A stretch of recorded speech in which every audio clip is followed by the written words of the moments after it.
bakal seueur hoax menjelang pemilu, kumaha antisipasi sareng edukasina bagi masyarakat supaya pinter. Kita mencoba memberikan kesadaran kepada masyarakat itu jangan mudah percaya terhadap informasi-informasi yang punya kecenderungan hoax. Yeah. Contoh, menjelek-jelekan, memberitakan calon A ini adalah, mohon maaf ini saya memberikan ilustrasi saya, pencuri hayam misalnya. Nah, jangan mudah percaya seperti itu gitu kan. Harus cross check, Harus cross check dulu ya. lagi lebih dalam.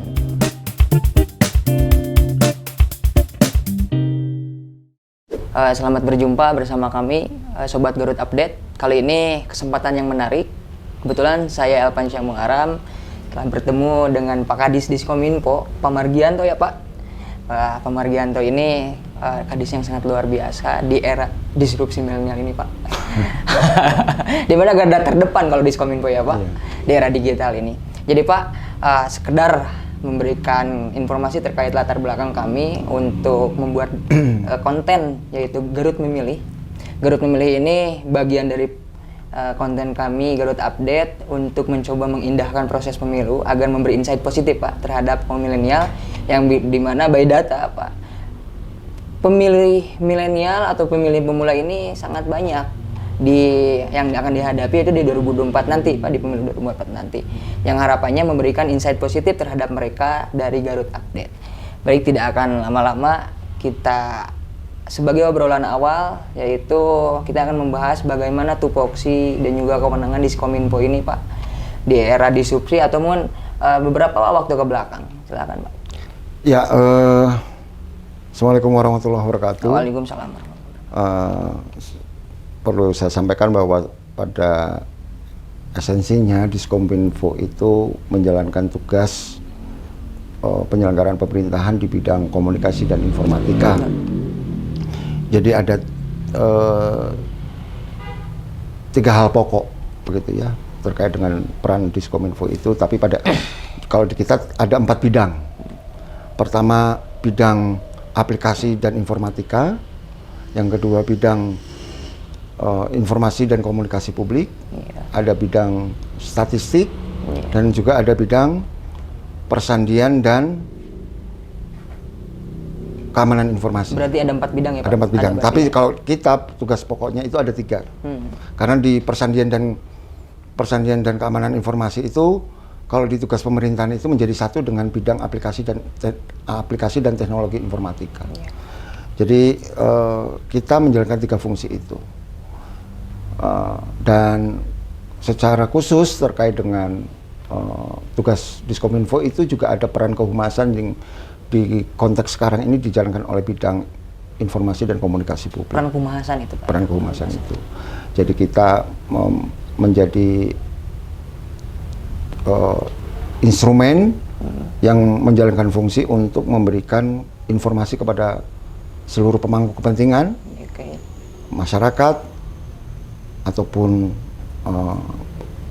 instansi pemerintah lainnya dalam kerangka pelaksanaan tugas-tugas yang dilaksanakan oleh pemerintah Kabupaten Garut. Pak, yang menarik ini positioning Diskominfo dengan dinas lain Pak, karena memang kita ketahui di era digitalisasi ini kan tidak jauh-jauh berbicara kedinasan Pak, berbicara individual juga bisa menyampaikan informasinya secara langsung gitu kan Pak. Nah, peran Diskominfo di antara dinas lain ini gimana Pak? Ya, sebenarnya dalam konteks ini tentu keberadaan Diskominfo itu tidak kemudian menjadi penghalang bagi perangkat daerah lain untuk menyampaikan informasi kepada pihak yang membutuhkan informasi. Karena kalau dalam konteks keterbukaan informasi publik ada yang disebut dengan PPID utama yang dijalankan oleh Diskominfo begitu. Lalu kemudian ada PPID pelaksana yang dilaksanakan oleh teman-teman yang ada di perangkat daerah lain. Nah, kita itu bisa menjadi fasilitator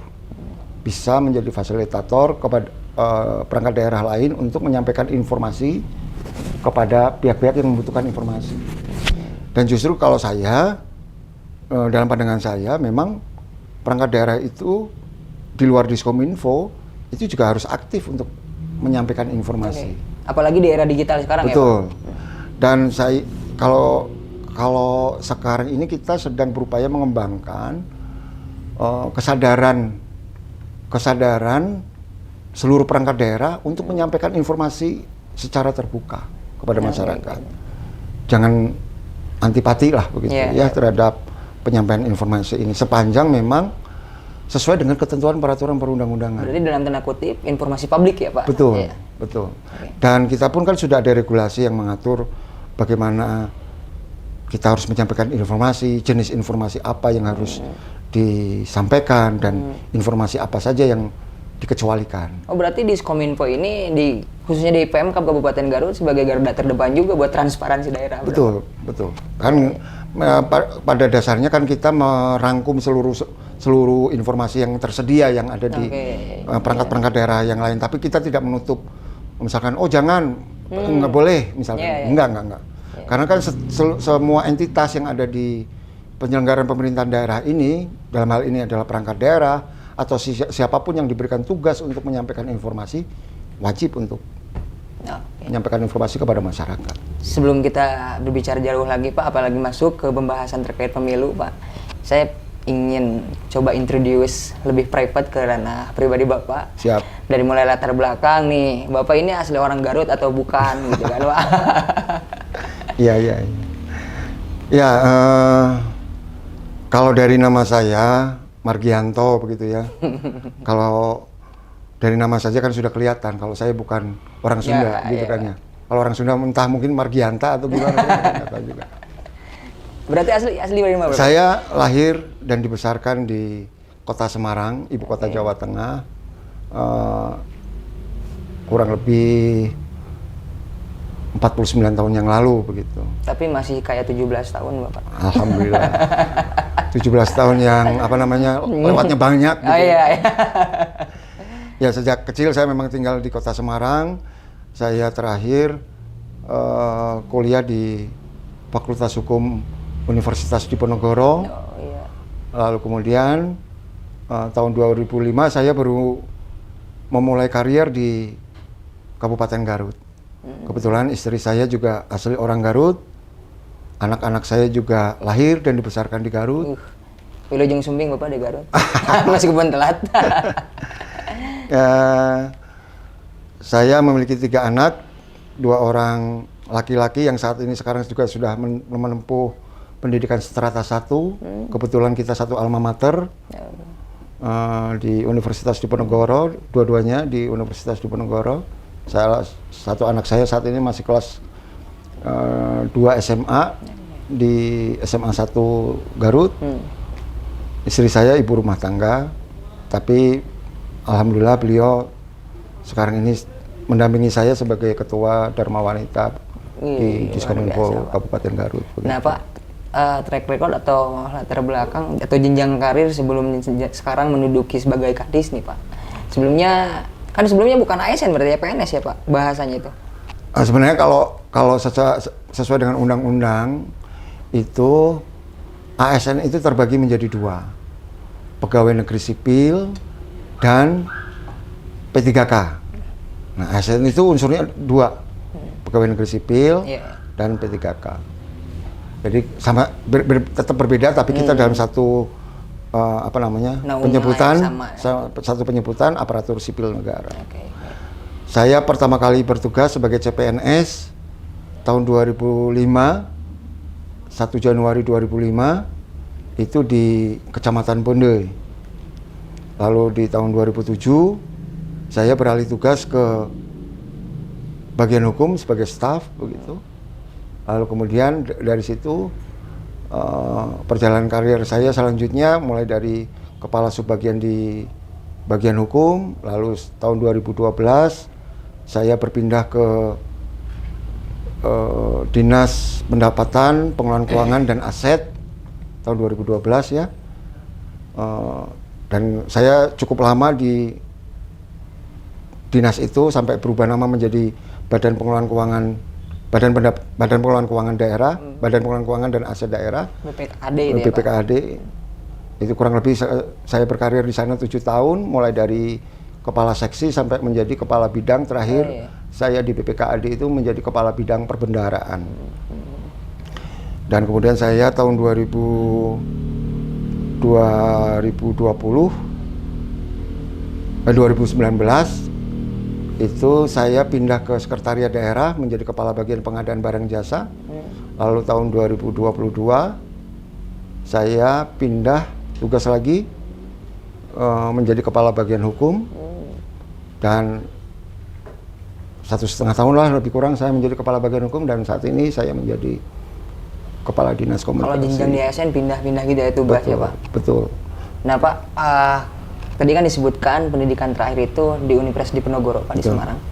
Itu tanah kelahiran Bapak juga? Iya, betul. Nah gimana Pak waktu itu kehidupan perkuliahan zaman itu Pak? Ya kalau perkuliahan zaman dulu itu, kalau menurut saya lebih punya tantangan begitu. Kenapa tuh Pak? Ya kan saat itu kan akses terhadap internet juga terbatas, begitu kan. Akses terhadap informasi juga terbatas, begitu kan. Hanya mahasiswa-mahasiswa yang memang tergolong mampu yang bisa mengakses informasi secara cepat, begitu kan ya. Dan saat itu kan belum ada gadget, belum ada, ya belum seperti sekarang lah, yang jangankan anak-anak kuliahan, anak-anak ya SD saja sudah bisa mendapatkan informasi yang cepat ya. Untuk untuk sekedar ngerjain PR, begitu kan. Sekarang kalau dulu kan kita harus kayak dulu misalkan saya bikin skripsi begitu ya. Literatur itu benar-benar buku gitu. Untuk kan. sekedar mencari referensi juga challenging Pak, Betul, menantang. betul, harus ke perpustakaan begitu kan, harus ke perpustakaan, terus kemudian juga mungkin juga ke riset ke tempat lain yang literaturnya lebih lengkap begitu kan. Ya begitu. Kalau zaman dulu kan memang lebih menantang kalau menurut saya ya. Kalau sekarang anak-anak sekarang itu kan ya mahasiswa sekarang begitu. Cukup duduk. Iya, Pak. Ya, mau sambil kegoleran juga dapat informasi. Dapat informasi, betul. Ya. Nah, Pak, waktu saat menjadi mahasiswa, apa kesan yang paling menarik atau sering teringat gitu, Pak?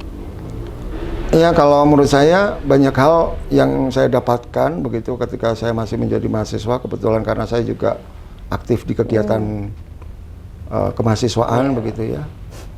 Baik itu intra maupun ekstra, saya aktif di intra, saya aktif di organisasi kemahasiswaan seperti kalau dulu namanya Badan Perwakilan Mahasiswa, ada Senat begitu kan ya. Kalau sekarang itu BEM kayaknya. Ya, kalau sekarang BEM ada apa lagi? Senat sama BEM ya. Himpunan gitu kan. Ya.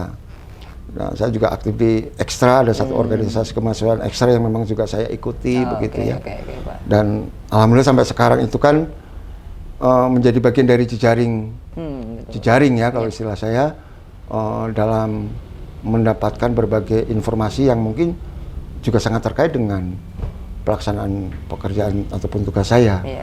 Nah, dan sampai hari ini saya masih berkomunikasi dengan beberapa teman, dan alhamdulillah beberapa teman-teman saya yang dulu aktif di kegiatan kemahasiswaan juga ternyata punya agenda di Kabupaten Garut. Jadi jadi match gitu kan. Ya, betul. Jadi rekomendasikan yang untuk milenial sekarang tuh masuk organisasi yang positif itu, Pak.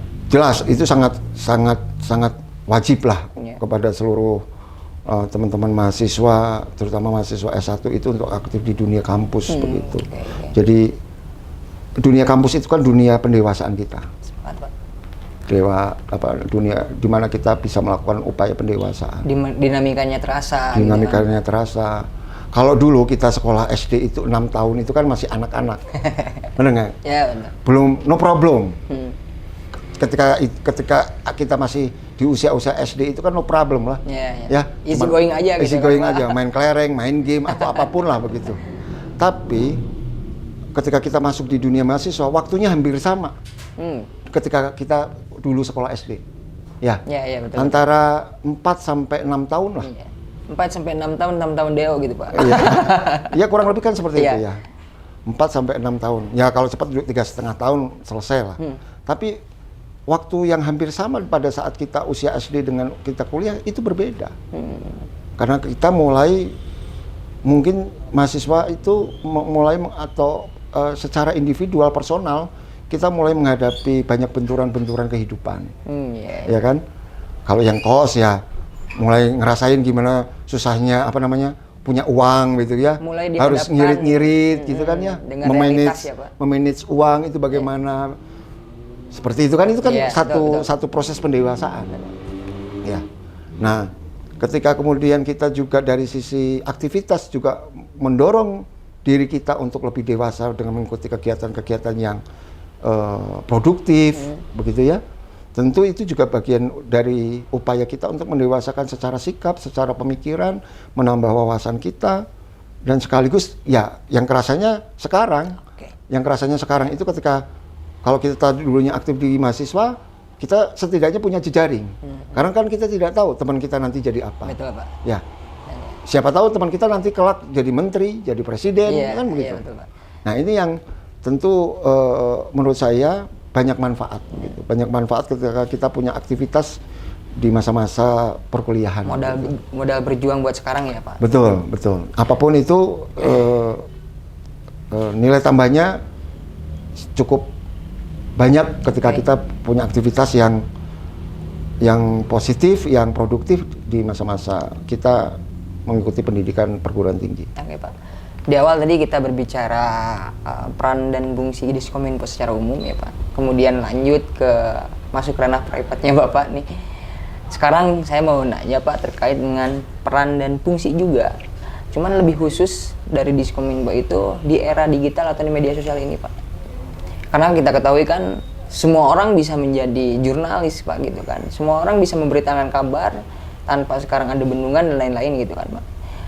Kalau dulu itu medianya bisa disebutkan hanya televisi, radio, dan terbatas gitu kan, Pak. Kalau sekarang semua orang bisa memiliki akun untuk menyebarkan informasi. Gimana tanggapannya, Pak? Nah, ini sesuatu yang sangat menarik begitu ya. Ketika di era sekarang ini kita mendapatkan masa di mana orang itu bisa membuat berita sendiri, ya. At least setidaknya untuk diri kita sendiri. Contoh misalkan, kita lagi mancing, ya kan? Kita bikin foto, bikin video, itu kan memberitakan, Betul. menginformasikan kepada orang lain bahwa kita itu sedang melakukan aktivitas itu, gitu kan? Nah, lebih luas lagi, lebih besar lagi, ketika misalkan ada ketika terjadi sesuatu peristiwa yang ada di lingkungan kita yang kemudian direkam, yang kemudian di-upload ke media sosial begitu. Dan itu juga menjadi konsumsi informasi. Di sisi lain itu sesuatu yang menurut saya sesuatu yang sangat positif begitu. Namun di sisi yang lain tentu sebagai orang yang memproduksi informasi kita juga harus berhati-hati. Betul. Meskipun itu juga sebenarnya nggak ada kepentingan buat orang lain. Ya terutama kalau bagi kita yang pegawai pemerintahan itu kan juga harus lebih berhati-hati lagi memproduksi informasi tentang diri kita. Betul. Benar kan? Sekarang ada istilah flexing segala macam begitu ya. Nah, ini kita juga harus mulai berhati-hati. Begitu juga ketika kita menginformasikan hal yang menjadi realitas masyarakat, saya pikir kita juga harus lebih berhati-hati. Ada fenomena-fenomena yang mungkin buat orang-orang tertentu penangkapannya jadi berbeda. Yang kemudian mungkin itu bisa terinternalisasi seolah-olah itu menjadi perbuatan yang benar. Padahal belum tentu apa yang dilakukan itu sesuatu yang benar. Kan begitu ya. Ya, sekali lagi tentu di era digital ini kita siapapun harus wise, bersikap bijak Ya, Pak. dalam menceritakan, menginformasikan sesuatu begitu. Ya kalau kita lihat saja sekarang medsos itu juga jadi media curhat kan? Iya, Pak. Bener ya? Apalagi anak muda sekarang gitu kan. Nggak ngomong ke orang tuanya gitu kan? Ya kan? Curhat di medsos. Curhatnya di medsos. Jangankan orang-orang biasa, public figure juga kan Iya, Pak. suka bercerita begitu ya, bercerita tentang dirinya, bercerita tentang apa yang dia alami di medsos. Apalagi sekarang medsos itu fitur-fiturnya banyak ya, Pak. Betul. Jadi sekali lagi orang itu semakin didorong untuk membuat sesuatu yang merefleksikan apa yang menjadi pemikirannya, merefleksikan atau katakanlah mengungkap apa yang terjadi pada saat itu juga. Ya. Jadi memang di era digital sekarang ini tantangan besar kita itu, baik terutama kalau kita hubungkan dengan tugas-tugas pemerintahan itu, masyarakat itu butuh informasi yang fresh, seger, yang memang harus segera diinformasikan begitu. Tapi di sisi lain pemerintah juga punya keinginan agar apa yang dilakukan itu segera tersampaikan kepada masyarakat, agar segera diketahui oleh masyarakat atau siapapun yang wajib tahu tentang seluruh aktivitas yang dilakukan oleh pemerintah gitu. Baik itu yang berhubungan dengan penyelenggaraan pembangunan, pemerintahan, termasuk bagaimana upaya pemerintah untuk menyelesaikan berbagai persoalan yang ada di masyarakat, kan, soal kemiskinan, soal perekonomian dan lain-lain begitu. Nah Pak, kita mulai masuk nih ke tema utamanya, yaitu terkait dengan pemilu, Pak. Menyongsong pemilu, Pak, Diskominfo ini kiranya sudah bergegas menghadapi hal tersebut, ya, udah siap-siap gitu, Pak. Nah, apa langkah yang udah disiapkan, terkhusus Pak, untuk menyiapkan pemilu yang memang baik gitu kan? Nah. Ya, satu hal yang harus dipahami bahwa dalam konteks penyelenggaraan pemilu itu pemerintah daerah tidak memiliki kewenangan yang lebih begitu ya. Kalau kita itu hanya unsur yang memberikan dukungan terhadap suksesnya pemilu. Betul. Bentuk dukungannya apa? Ya, kalau dalam konteks pemilu legislatif sekarang atau pemilu presiden, itu kita hanya membantu dalam sosialisasi misalkan ya, sosialisasi terkait dengan pelaksanaan pemilu, kemudian juga terkait dengan edukasi juga, begitu ya, terkait dengan pelaksanaan pemilu. Selebihnya kita tidak punya kewenangan yang berhubungan langsung dengan penyelenggaraan pemilu. Tapi kita memberikan dukungan. Dorongan ya, sosialisasi. Dukungan untuk melakukan sosialisasi, dukungan untuk menciptakan kondisi yang aman, tertib, lancar, dan kondusif untuk mendukung suksesnya pemilu. Menjelang pemilu ini Pak ya, fenomena sebelumnya juga disebutkan bahwa masyarakat ini sering dihadapkan dengan fenomena hoax gitu kan. Munculnya berita-berita yang tidak tahu kebenarannya seperti apa gitu kan Pak. Nah, saya ingin menanyakan Pak, apalagi di era sekarang yang menghadapi pemilu, kemudian di era digital sekarang, itu hoax itu serasa tidak terbendung gitu kan Pak. Nah, sederhana saja Pak, yang saya pertanyakan awal itu tanggapan dari Bapak selaku Kepala Dinas Diskominfo untuk hoax itu apa Pak? Ya. Biar masyarakat bisa tahu menyeluruh gitu. Hoax itu bahasa sederhananya adalah berita bohong.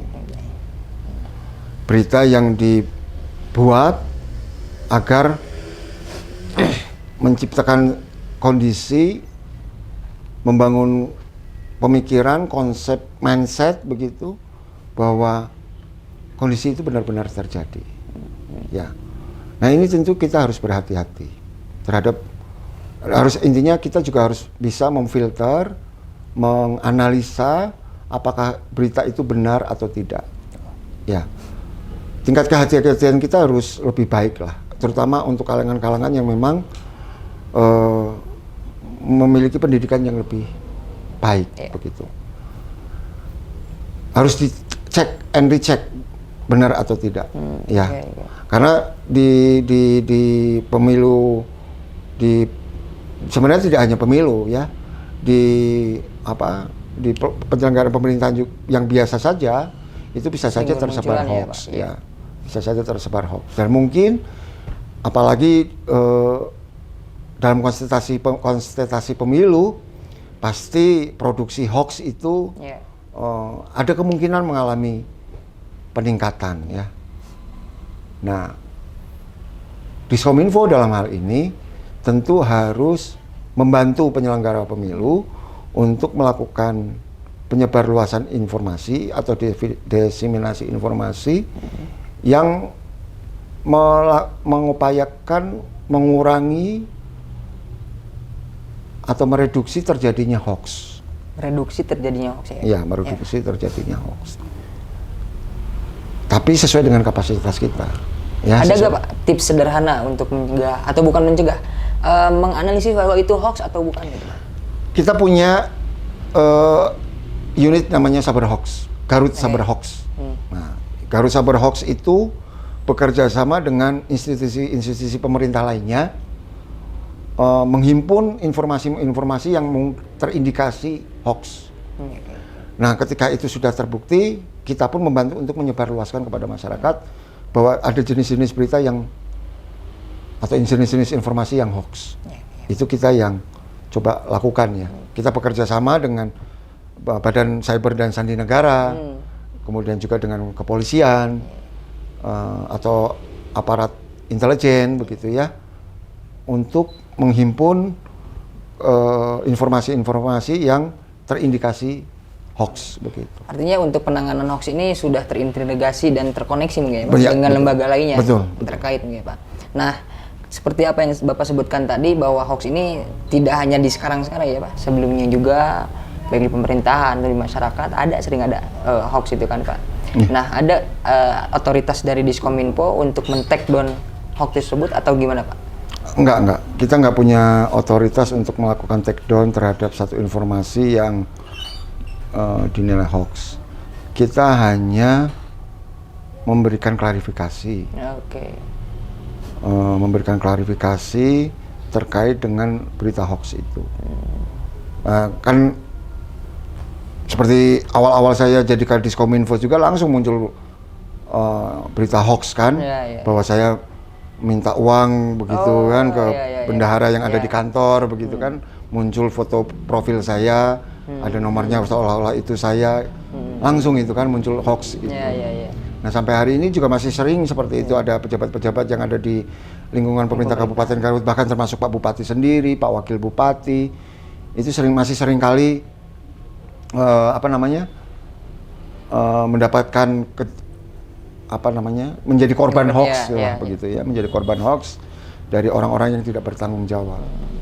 Ya, kurang lebih 2 atau 3 minggu yang lalu kita juga baru menangani hoax soal Pak Wakil Bupati. Lalu hoax kemarin terakhir Kepala DPMP-TSP juga hoax yang didapatkan.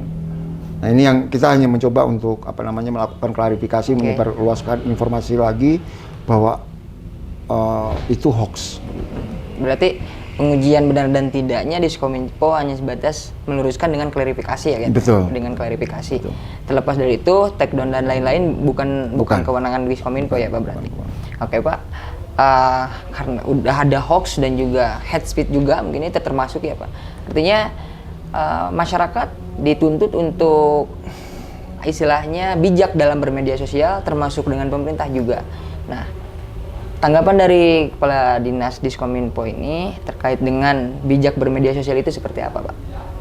Ya, kalau kita terkait dengan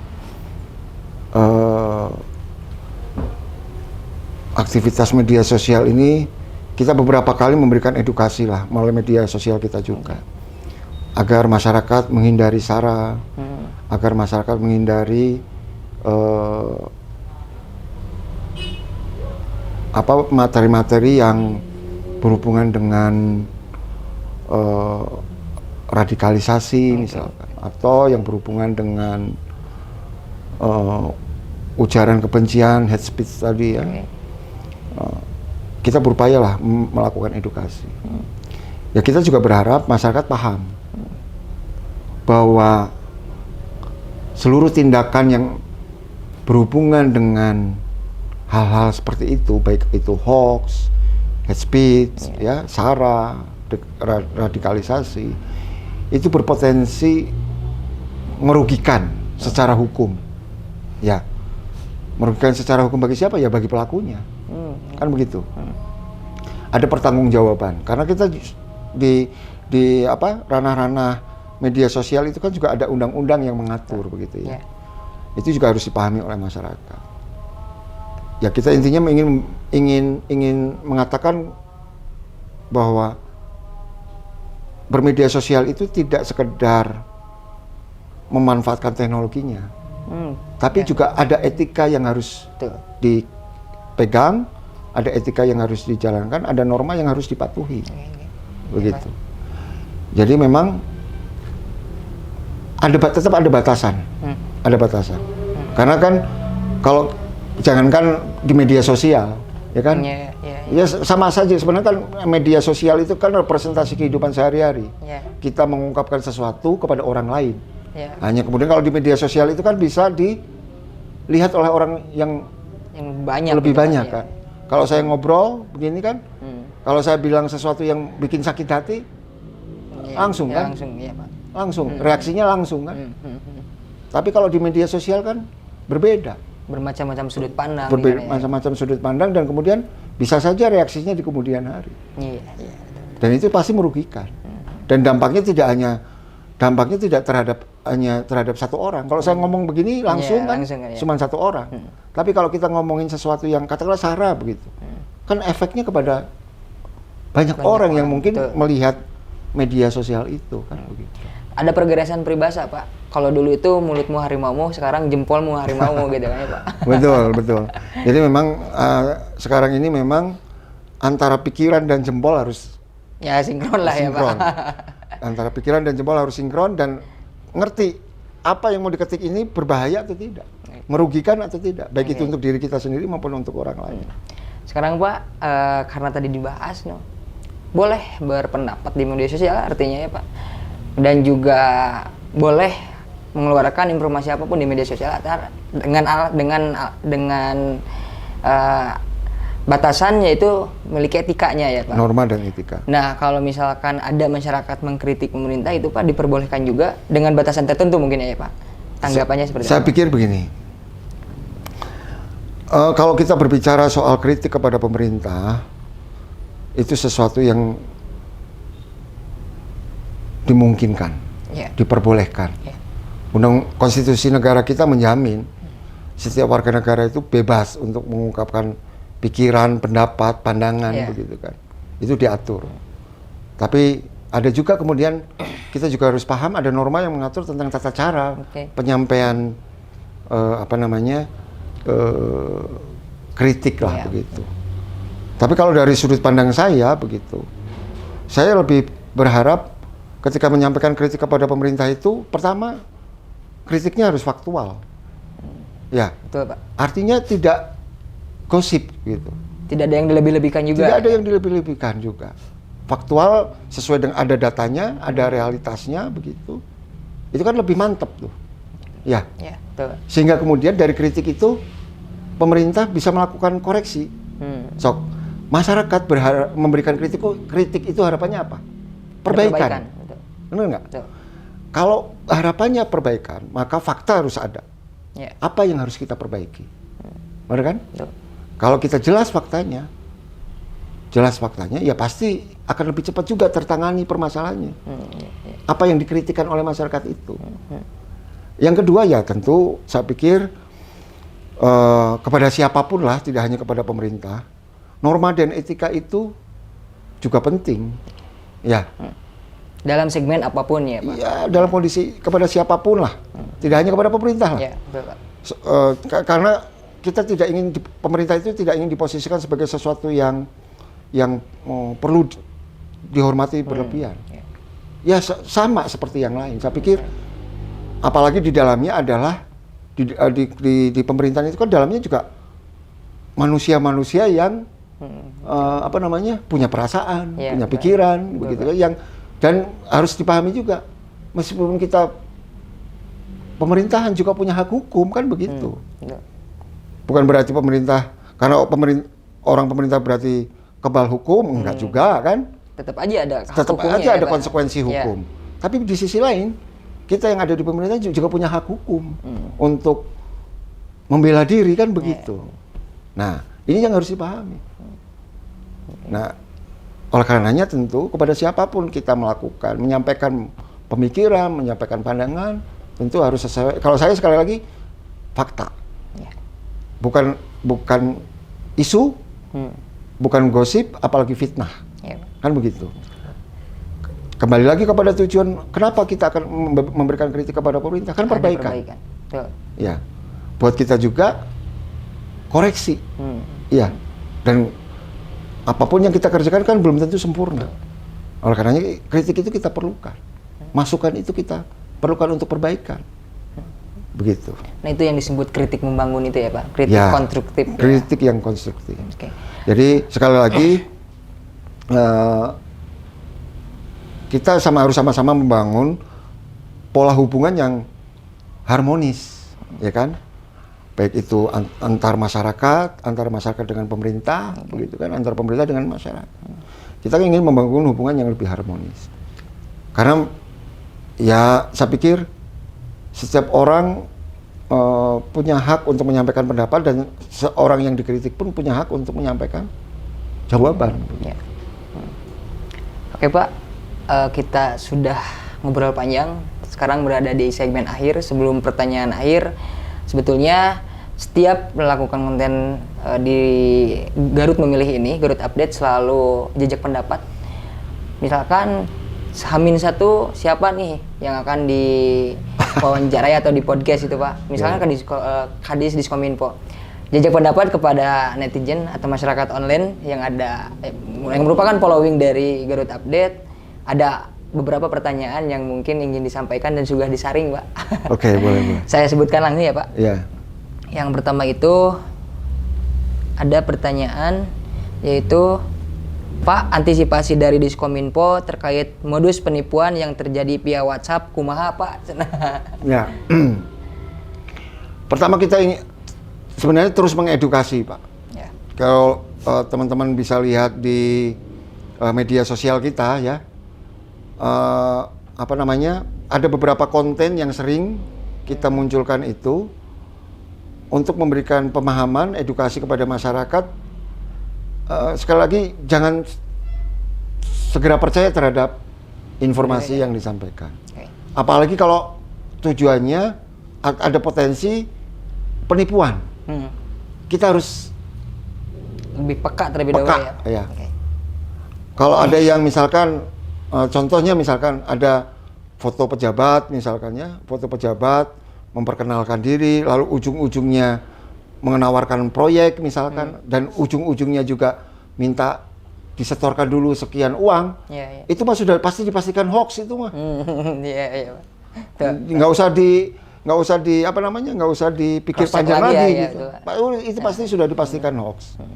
Karena kalau yang namanya pejabat birokrasi itu kan sekali lagi satu tidak boleh melakukan penyalahgunaan wewenang. Kan begitu ya. Kalau dia kemudian melakukan upaya itu, kalau benar itu pegawai negeri sipil atau kalangan birokrat begitu melakukan itu, ya jelas kalau benar orangnya birokrat ya itu dia penyalahgunaan wewenang. Ya. Dan saya pikir mohon maaf ini ya kita nggak berani lah untuk melakukan itu begitu ya.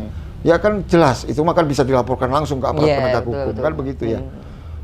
Intinya jangan mudah percaya, Pak ya. Saya kalau ada model-model seperti itu bisa diyakini 100% hoax itu kan. Lalu sama misalkan ada penawaran barang atau apapun itu via WA, kita harus mengirimkan uang, transfer dulu sejumlah uang begitu ya. Atau minta pulsa begitu ya. Kan macam-macam ya model penipuannya ya. Sudahlah itu mah sudah dipastikan penipuan saja. Oke, Pak. Gitu. Lanjut ke pertanyaan kedua, Pak. Sebetulnya ini udah dibahas tadi sedikit, cuman dipertegas saja ya, Pak. Bakal seueur hoax menjelang pemilu, kumaha antisipasi sarang edukasina bagi masyarakat supaya pintar. Ya, tentu Diskominfo terus melakukan langkah penyampaian informasi terkait dengan penyelenggaraan pemilu. Tapi kita punya batasan-batasannya. Kan kita tidak mungkin juga misalkan mengklarifikasi kalau itu sudah mengarah kepada salah satu calon. Nah, kan kita nggak bisa, Pak. Betul. Nah, itu kan kewajiban calon sendiri lah ya, untuk itu, merespon itu. Tapi kita mencoba memberikan kesadaran komunal, kesadaran kepada masyarakat itu jangan mudah percaya terhadap informasi-informasi yang punya kecenderungan hoax. Contoh, menjelek-jelekan begitu kan ya. Head speed gitu ya, Head Pak. speed gitu ya. Mau apa? Misalkan memberitakan calon A ini adalah, mohon maaf ini saya memberikan ilustrasi saya, pencuri ayam misalnya. Nah, jangan mudah percaya seperti itu gitu kan. Harus cross check Harus lebih cross check dalam dulu ya. lagi lebih dalam. Dan sekarang ini kan semuanya transparan lah. Saya pikir mungkin calon-calon itu punya media sosial. Iya. Ya, Betul. punya media, tinggal dicek aja media sosialnya. Apa namanya, lakukan tracing terhadap media sosialnya untuk kenal siapa calonnya seperti itu kan. Sekarang justru lebih mudah ya Pak mengenali gitu Pak. Betul. Sekarang mencari informasi terhadap seseorang itu mudah lah. Tinggal tracing aja. Nama ini ada nggak dia punya media sosial, meskipun ada juga yang nyumbut-nyumbutkan ngaran Iya, gitu pasti, ya. Pak. Nyumbut-nyumbut nama gitu. Ada saja. Tapi saya pikir sekarang relatif mudah untuk mencari informasi tentang seseorang. Oke Pak, ini ada 4 pertanyaan, baru 2 ya Pak. Oke. Pertanyaan ketiga, apa yang dilakukan di Kominfo jika mendapat serangan cyber atau hacker katanya Pak? Setiap hari ini kita Pak, ini selalu berjaga-jaga Pak. Setiap hari. Kan saya tidak mungkin mengatakan siapa yang menjaganya, begitu kan? Gimana menjaganya? Betul, Pak. Bagaimana cara menjaganya? Tapi kita setiap saat ini menjaga Pak, menjaga agar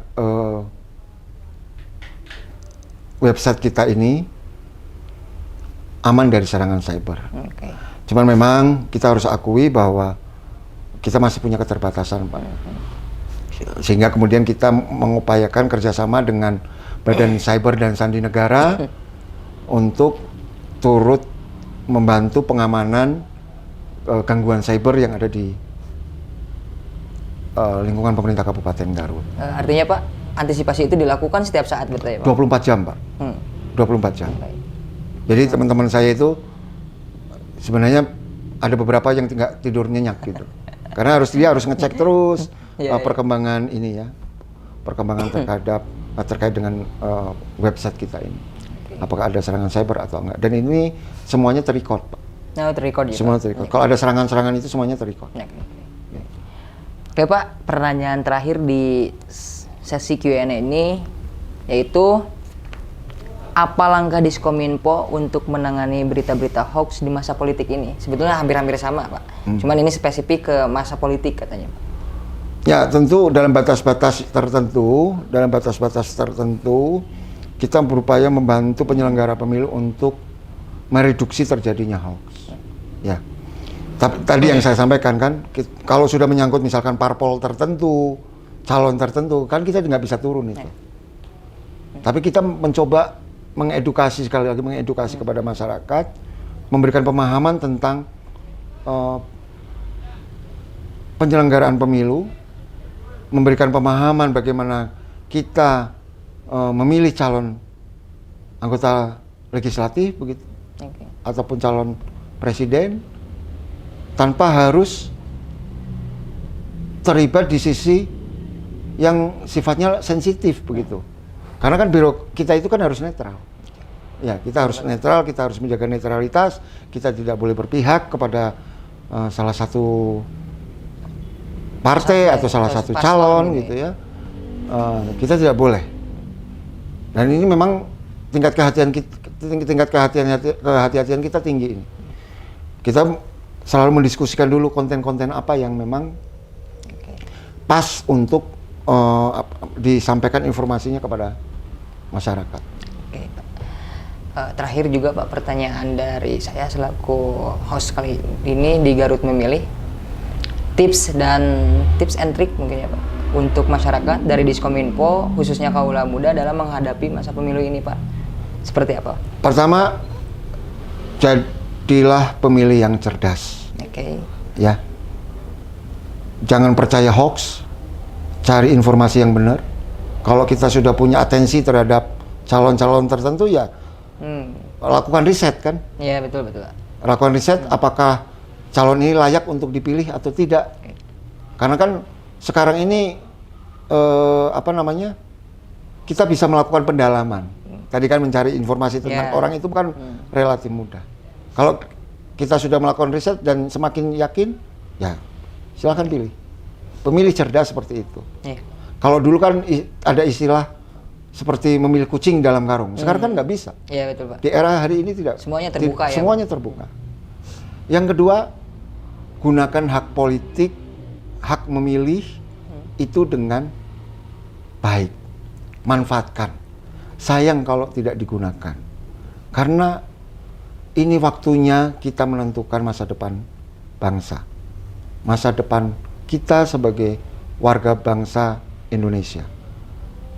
Tidak perlu ada sikap skeptis, kalau menurut saya begitu. Tidak perlu ada sikap skeptis bahwa percuma memilih itu. Karena belum tentu yang dipilih itu benar. Artinya kita mungkin lebih memilih tidak memilih. Saya pikir tidak tepat juga. Ya, betul, Pak. Ya kan? Ketika misalkan ada orang yang sudah kita pilih melakukan kesalahan, ada mekanisme untuk diganti. Ya kan begitu? Ya. Ada rules ya? Ya, ada apapun itu penting bagi kita semua warga negara Republik Indonesia, khususnya warga Garut, untuk memilih para calon wakil rakyatnya. Yang kita harapkan memberikan manfaat kepada kita sebagai warga masyarakat. Hari ini kita memiliki tanggung jawab bersama untuk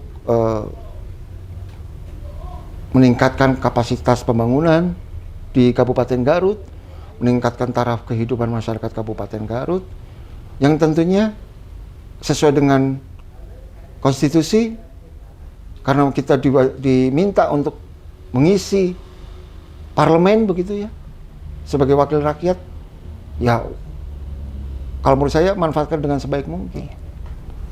Karena rugi Pak kalau kita tidak memanfaatkan peluang itu begitu ya. Ya sekali lagi kita harus yakin, harus percaya bahwa orang yang kita pilih ini akan menjalankan amanahnya dengan baik. Dan kita harus percaya bahwa setiap orang itu punya niat yang baik, mengabdikan diri, karena pada akhirnya kita semua mempertanggungjawabkannya kepada Allah Subhanahu wa Ta'ala, Tuhan Yang Maha Esa. Itu kan yang paling kunci. Ya. Gitu. Berarti arahan juga dari Kominfo untuk masyarakat dan juga kaum milenial, gunakan hak pilih itu Pak. Gunakan hak pilih. Tanggal 14 Februari. Jadilah pemilih yang cerdas. Ya, Pak. Terima kasih. Kita udah di ujung atau di penghujung konten ini Pak. Mungkin Sobat BU, Sobat Garut Update, kita sudah di penghujung konten ini. Semoga menjadi insight baru dan positif sebagai bekal Sobat Garut Update untuk menghadapi pemilu tahun 2024 yang digadang-gadang pemilunya kaum milenial.